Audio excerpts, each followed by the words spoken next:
Darkness waits, a prayer of St. G. Darkness waits, but then it comes. Comes because it is set to a time, to a decree, to an inexorable plan for the earth. A man may say there should never have been darkness, for since the beginning was the command, let there be light. Yet Adam was given a cycle of darkness to confront his human traits. Adam and Eve were one flesh, as we shall be, made holy and put to some probation toward their eternal life. And life was joined to the rhythm of the earth, night and day, sun, moon, and stars. In darkness a man may realize his helplessness and call out to the light. Then enters the Spirit of God, enters into the spiritual darkness dwelling in the mind, the judgment and the conscience of men, which mistakes the way to heavenly life. We fall to the common world, life a continual error, not seeing the tendency of its course, under the power of an affected darkness, as though we were quite blind. There we cannot discern between good and evil, putting darkness for light, light for darkness. Stumbling blocks, snares, pits lie in the way, these to warn of a later time, whereby sin, ignorance, and infidelity lead to the uttermost darkness, where is weeping, wailing, and the gnashing of teeth.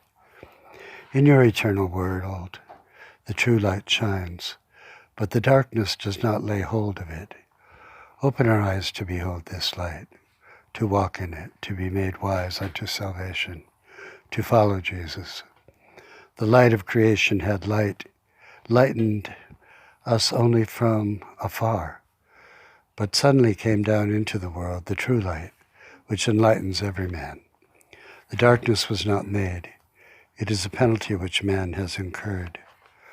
By you, the state of our human race is expressed in this word, prevailing through history.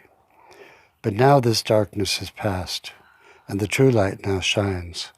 The darkness was tragic, disastrous, and prolonged, but it did not triumph. Its time is gone. Isaiah foresaw that you would hide your face, but then again return to favor the people. Even so, more than thousands of years passed by. There was horror and oppression, despair and misery, gloom, anguish, affliction. Each generation complains of its plight.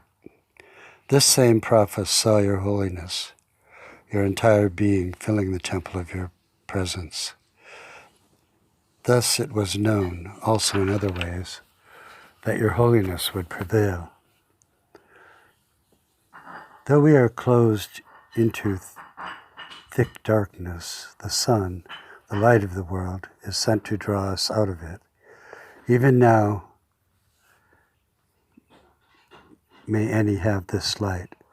The testimony was given, and the testator came to earth and died to leave us your inheritance. We, all of us, have come out from succession of day and night, summer and winter, heat and cold, wet and dry, revolutions of the heavens, age, sickness, poverty, despair, darkness, and the shadow of death.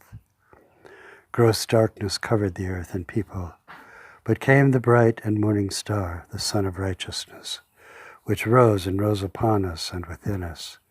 We will see this great light as the Lord manifests his perfections, and we see her glory. And the glory of the Lord shall be revealed. And we as one, as Adam and Eve, as husbands and wives one, all flesh shall see the salvation of our God. Amen.